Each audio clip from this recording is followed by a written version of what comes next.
Hey, everybody. Welcome to SF Indie Fest. Chris Metzler here, one of the programmers. Um, you know, we've been doing this for 26 years of just kind of bringing some of the most interesting, cool, films, narrative, documentary animation from around the world to San Francisco. And so it's always really neat to kind of run across a film like Finding Lucinda, which I just got a chance to see because we love our music docs here at SF Indie Fest. And we're lucky enough to have the director, Joel Findelman, here. So welcome, Joel. Hi, really nice to be here too and talk with you guys.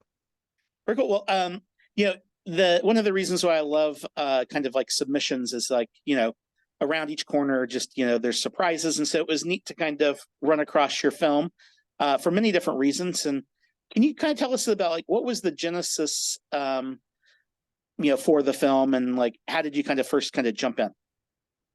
Yeah, I'd say that the genesis started with Avery. We connected, and Avery was part of this cover band called Lake Charltons, which was doing Lucinda Williams covers, and they really wanted to explore.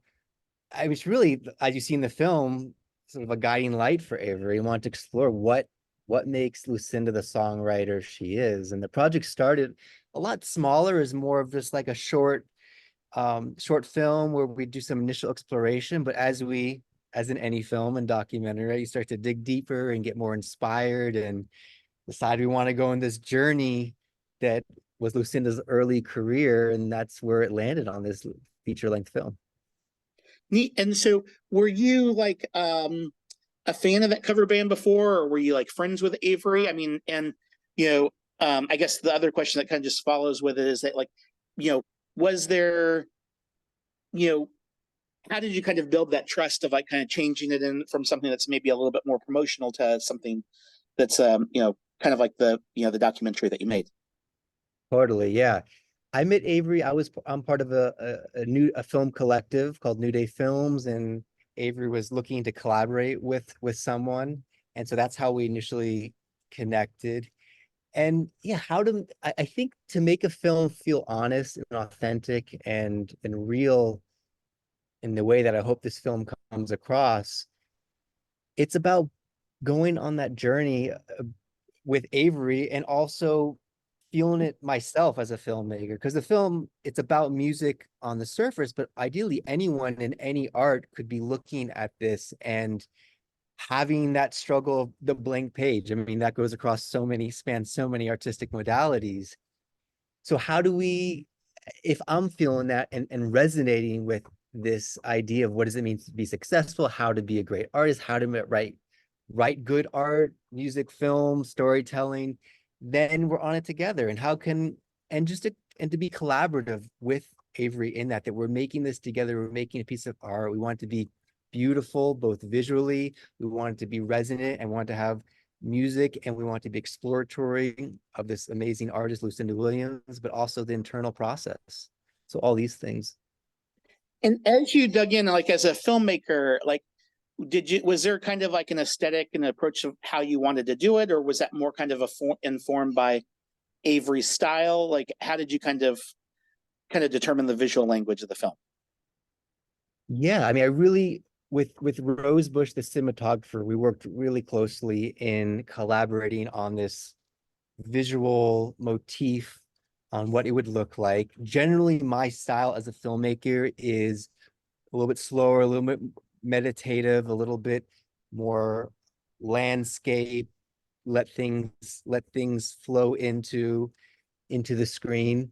So I'd say a combination between the style that I'm bringing and then just working with Rose, who really just a beautiful cinematographer and was able to really take it to that other level and bring her sensibility into it as well. I said, over the course of following the story, was there anything that kind of surprised you, or that were kind of or interesting challenges? Yeah, let's see. I mean, the challenges of we went on and out. So COVID is obviously a challenge for everyone. We were making this through the time of COVID. And so there was a lot of postpones, a lot of masks, a lot of all those type of things. And the film, which was maybe going to be made in a year and a half, ended up taking 4 years because of that. But for the best, right? So we ended up going on an actual road trip that started in Austin, Texas, and then journeyed all the way through Baton Rouge, through Lafayette, through Jackson into Nashville. And then we had to schedule, we organized with different people we found in this process of making it. And I found it was surprising to meet someone like John Gramato, who's in the film, who was the guitarist in the first album of Lucinda, who she recorded at Malaco Studios. And just to meet someone in that process he's not a famous guitarist right now. He took a different journey in life, but there's a soul there that was quite beautiful to resonate with, and just see all artists, whether you're Lucinda Williams or anyone, start at a place that's like everyone else. We're all there. And like what Mary Gauthier says, that you could be in the Hall of Fame, you could have 10 Grammys, but your next album is still the blank page to look at, and it equalizes us all. Bryson, since the film has been finished, what's been Avery been up to?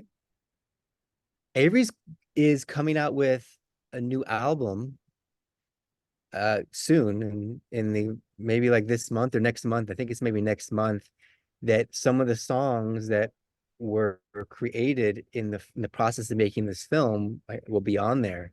And what was interesting in making this film is we just, when we were doing the farm filming, we wanted to capture the artistic process, and part of that was, Avery, what's it like to write a song? So we just set up the cameras with 2 cameras, and we filmed for 3 hours. We're like, gonna write a song, go for it. Just capture that. Now, only 30 seconds of that or a minute is in the actual film, but that was Avery actually writing a song from scratch in the process. Oh, wow.